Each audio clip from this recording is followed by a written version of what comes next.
Coming up on Primetime News, in a move that's also expected to help boost the economy, Korea's presidential office considers designating the eve of National Liberation Day next week as a temporary holiday.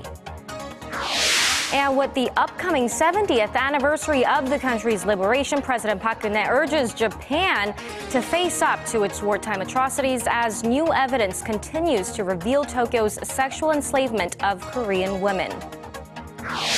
Despite falling exports, Korea posts a record current account surplus for the first half of the year due to tumbling global oil prices. Stay tuned for these stories and more.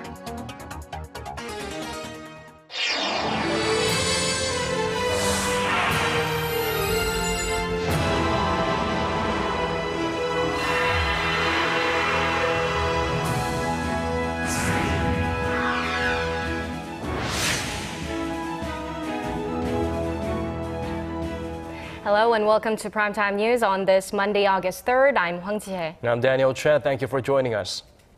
President Park Geun-hye is back at work after a week-long summer break, and it looks like she's facing a handful of pressing matters, mostly centered around the economy. From designating a temporary public holiday to special amnesty, our Choi Yoo-sun takes us through the issues that are topping the president's agenda. Upon returning from her week-long summer holiday, President Park Geun-hye will first discuss with her officials a proposal to declare August 14th this year as a temporary public holiday. Her spokesperson said the government had come up with the idea as part of its plan to boost public morale in time for the 70th anniversary of Korea's Liberation Day. The issue will be discussed at Tuesday's cabinet meeting. Liberation Day is marked on August 15th, the day in 1945 when Japan surrendered in World War II, also ending Japan's colonial rule over the Korean peninsula.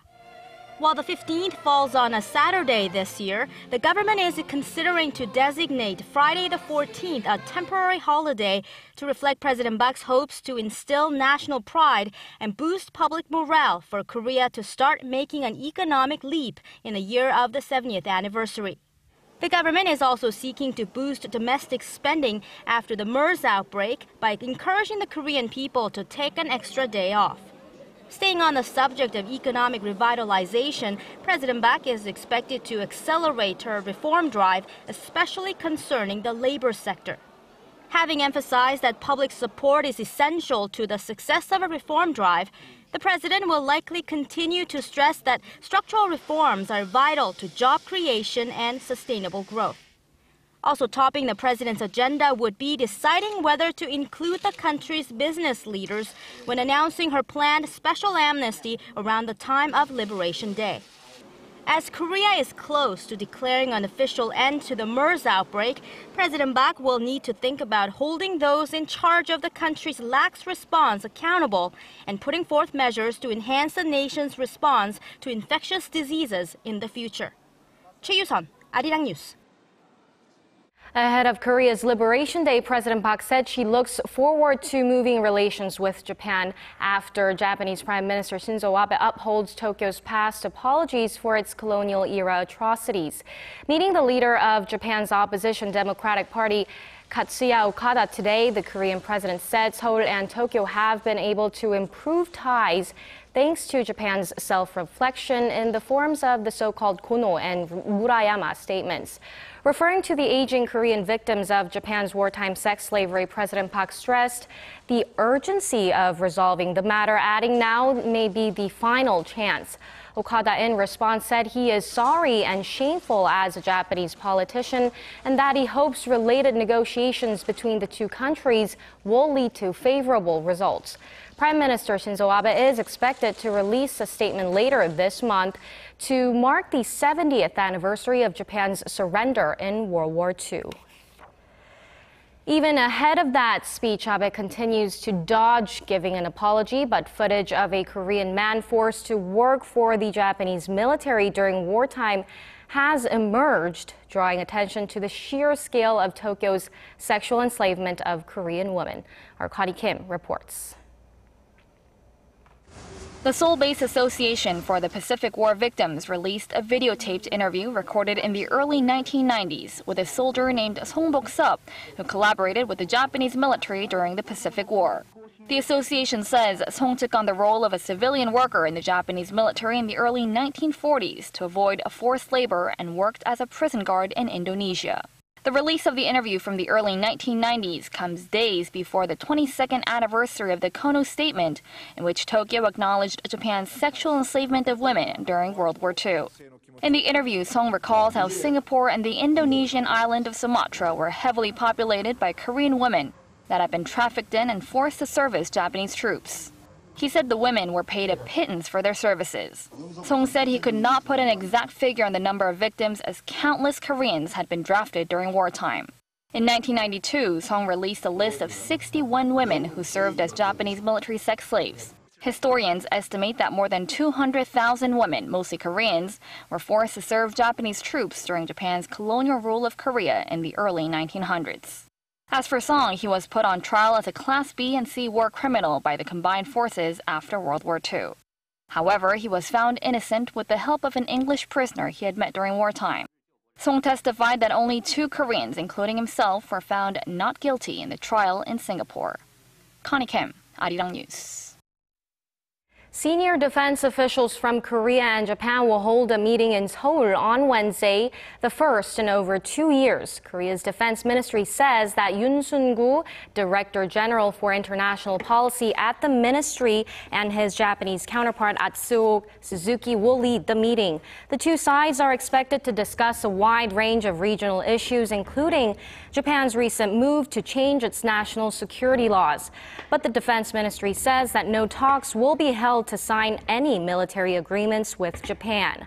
The annual director-level defense talks between the two countries date back to 1994, but have not taken place since 2013 due to historical disputes. South Korea's first Vice Minister Cho Tae-yong says Korea, China, and Japan could enhance cooperation if they can agree on history. At a seminar in Seoul today, Cho pointed out that although the foreign ministers of the 3 countries agreed in March to properly address history and move forward, cooperation is lacking in regional security and political matters. The comments are in response to Japanese Prime Minister Shinzo Abe's attempts to whitewash history and a call for the inclusion of an apology during his speech next week at the 70th anniversary of the end of World War II. North Korea has finally confirmed South Korea's former First Lady Lee Hee-ho's humanitarian trip to Pyongyang later this week. The Kim Dae-jung Peace Center said North Korea sent a letter of invitation earlier today confirming her visit. The widow of former President Kim Dae-jung and her 19-member delegation will be in Pyongyang from August 5th to the 8th. According to the center, E's delegation does not include high-profile politicians or former government officials, and no journalists will accompany them. Seoul's Unification Ministry has said the government will not ask the former First Lady to deliver any message on inter-Korean relations, as the purpose of her visit is entirely private. Speculation is mounting that North Korea is building a camouflage roof for its newly upgraded long-range missile launch pad to avoid the surveillance of South Korea-U.S. Joint Intelligence Forces. In response, Seoul's defense ministry said Monday that if North Korea completes the construction of the roof, it would make it difficult for the South Korean military to discern Pyongyang's missile activities. The ministry, however, added that South Korea-U.S. joint forces will have the capability to sense unusual activities in advance should the North forge ahead with the test firing of long-range rockets.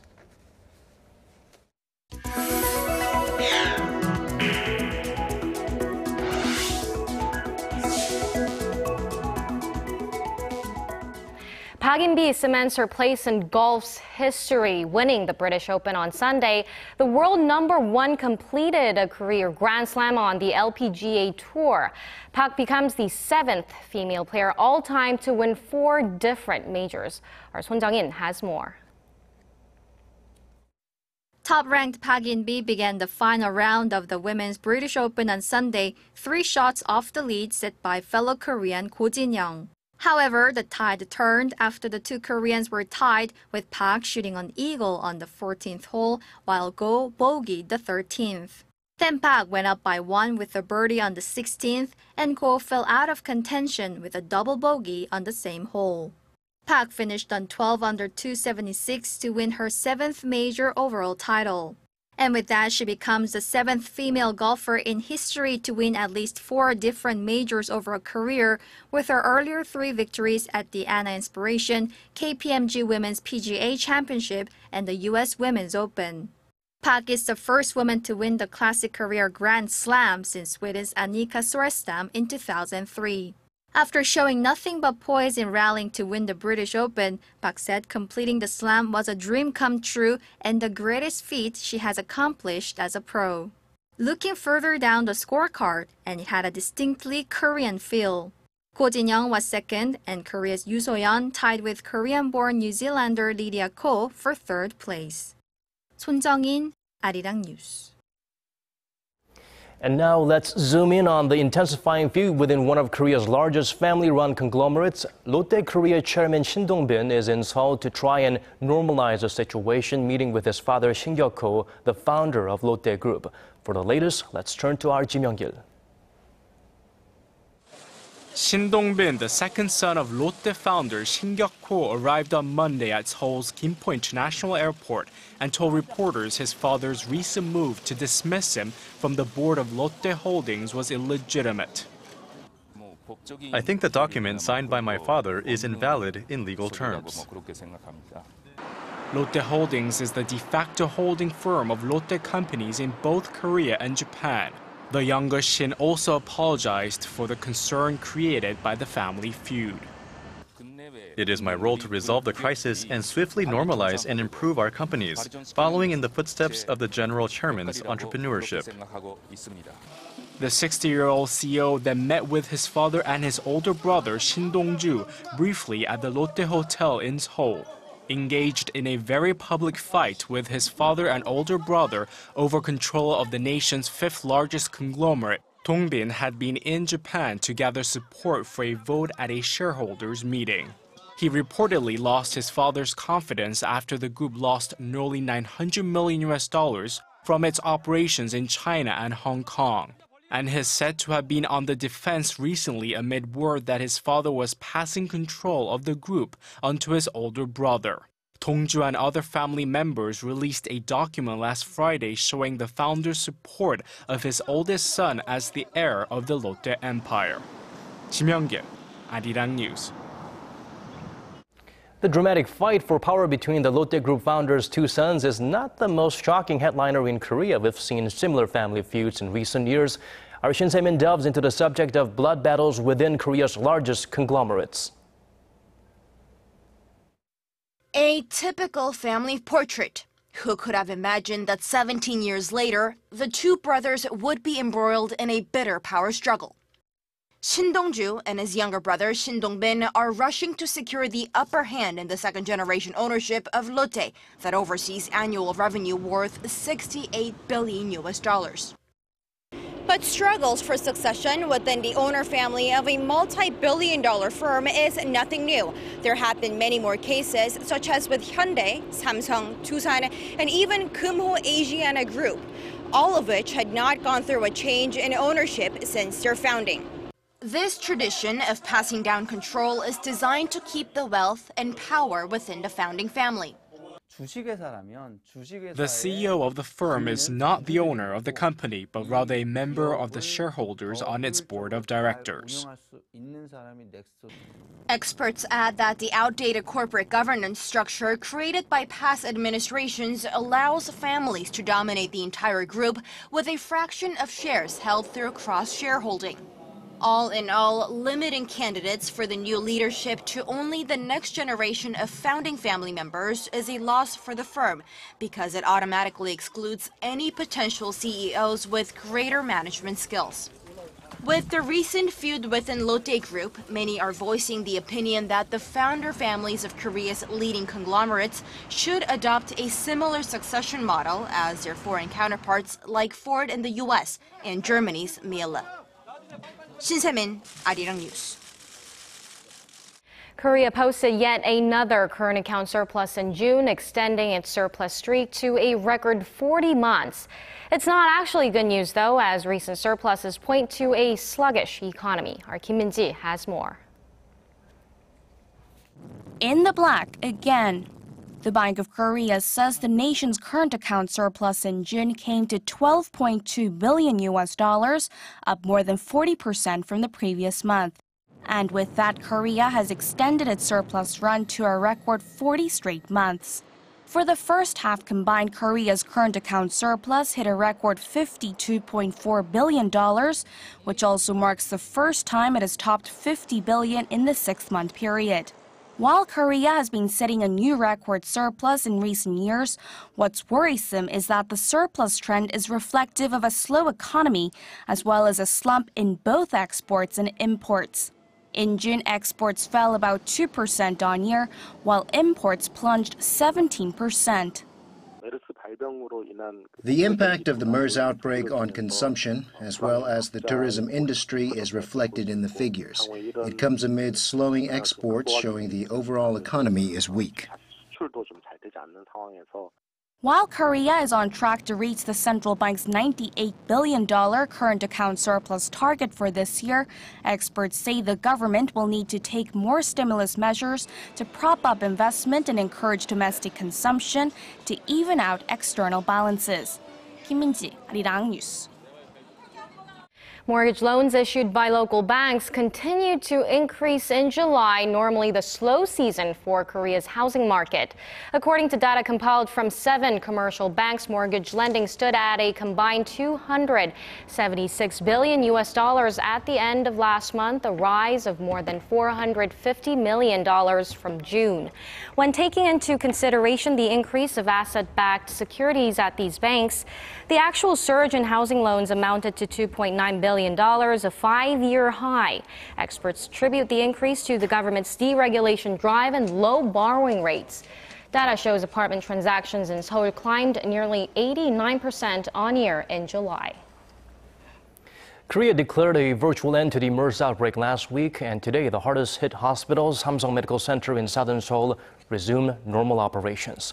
The center, which began treating current patients from late last month after being partially closed due to the outbreak, finalized the normalization of its services by starting to receive new outpatients as well. Along with the treatment of new patients, the hospital also opened a special emergency room designed to treat emergency patients with respiratory problems. If you're a K-pop music fan, do take note. A massive concert dubbed Summer K-pop Festival will be held at the Seoul City Plaza on Tuesday from 7 p.m. onwards. Those scheduled to perform include Gangnam Style star Psy and Korean idol groups like Infinite, GOT7, and Tiara. The event, co-hosted by the Culture Ministry and the Korea Tourism Organization, is part of efforts to help the local tourism industry rebound from the MERS outbreak. The ministry says it will give foreign tourists free tickets and provide information about other attractions in Korea.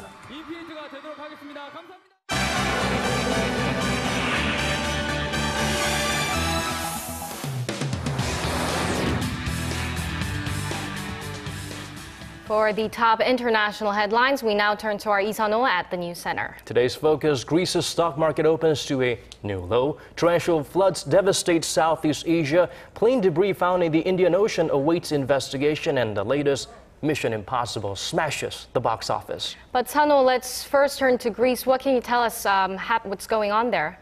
Well, the nation saw its stock market drop almost 23% on Monday after a 5-week shutdown as investors feared the country would exit the Eurozone. Now, this has been Greece's worst single-day performance, which resulted just minutes after trading started. Shares of the banking sector were hit especially hard as the National Bank of Greece fell 30%, while the overall banking index also fell the sell amount. Traders have been expecting a loss on Monday over worries that negotiations on a new bailout package might fail, leaving the government and banks desperately low on cash. The government imposed capital controls since June to stop the outflow of euros from the nation, which threatened to collapse Greece's economy. Now, Athens has agreed on a bailout plan framework with its EU creditors on a condition that Greece carry out strict reforms and budget austerity. The European Commission, however, still feels that an agreement in August won't be likely and that a new bridge loan will be needed. And turning to Asia, deadly torrential rains have wreaked havoc over the weekend in Southeast Asia, taking with them a number of lives. Areas in India were hit especially hard as floods triggered mudslides, killing more than 100, with more than 200,000 people being sent to state-run relief camps. Rescue workers in the nation scrambled desperately to affected areas, but are facing extreme difficulties as bridges have collapsed and buildings were left submerged. To go to that place by road is completely, not possible. So we have asked air support from NDRF. So NDRF has sent a chopper last night. So they have been airlifted from the Guwahati. So we have sent the first team to the place of incidents. Over in Myanmar, floodwaters left trails of devastation after deadly monsoon rains displaced tens of thousands of people and flooded fields of rice paddies. So far, at least 27 people have died according to government figures, and the toll is expected to rise. Other nations were not spared, as in Nepal, floods and landslides from storms have claimed the lives of 90 people over the past months. Pakistan has also seen its share of losses, with people displaced, homes destroyed, and lives lost. A piece of wing debris suspected to be from the missing Malaysia Airlines Flight 370 arrived in France over the weekend for further analysis. The object, which washed up on a small island in the Indian Ocean, was flown to Paris and transported to an aeronautical testing site in southwestern France. A team of 600 experts from France, Malaysia, and Boeing are expected to begin analyzing the piece of wreckage starting from August 5th. The package containing the wing component will not be opened until experts from Malaysia arrived at the testing facility. The piece of debris was confirmed to be from a Boeing 777, but further investigation will be needed to link it to the missing Malaysian plane. Meanwhile, Malaysia's transport minister insists that the piece of plane was discovered and it belongs to the MH370. Other clues from the debris site includes a luggage fragment that is being sent to a police unit outside of Paris for DNA testing. And turning to entertainment, the fifth installment of the Mission Impossible series, starring Tom Cruise, took the U.S. box office by storm over the weekend. The movie, entitled Rogue Nation, cashed in $20.3 million on Friday, setting an opening record for the franchise, while it earned another $19.7 million on Saturday. The film, which received mixed reviews, focuses on Ethan Hunt, an agent who's on a mission to exterminate a rogue organization that's seeking to destroy the IMF. And coming far behind at number 2 was the comedy Vacation from Warner Brothers, followed by Ant-Man and Minions, which are still going strong from previous weeks. And lastly, Adam Sandler's comedy flick Pixels slowed down after 2 weeks in theaters, dropping by more than 50% to $10.4 million. And that does it for your international news update. I'll see you right back here tomorrow.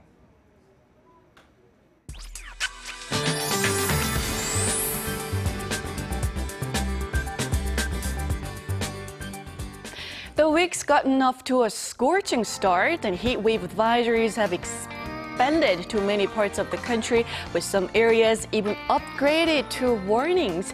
And be prepared for blistering heat this week. Temperatures here in the capital should remain in the low 30s, but readings will be a few notches higher in the southern provinces. And no matter where you are in the country tomorrow, expect to feel extremely hot and uncomfortable during the afternoon hours. And those of you who are on the summer vacation, you have to try to avoid being outdoors for prolonged hours and stay in an air-conditioned place and drink plenty of water to prevent heat stroke. Now, taking a closer look at tomorrow's temperatures, a daily high here in Seoul will hike up to 32, while Daegu and Gwangju top out at 36 and 34, and Busan will get up to 31 tomorrow afternoon. And as for the other parts, Daejeon and Jeju Island will see a high of 34 and 33, while Dokdo rises to 31. And tropical nights will also continue, and to cool off before heading to bed, health experts suggest taking a warm shower rather than a cold one to keep metabolic functions like your heart rate and breathing steady to ensure a more restful night. Well, that's all for Korea, and here's international weather for viewers around the world.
And that brings us to the end of our newscast. Thank you so much for staying with us. We'll be back at the same time tomorrow. Goodbye for now.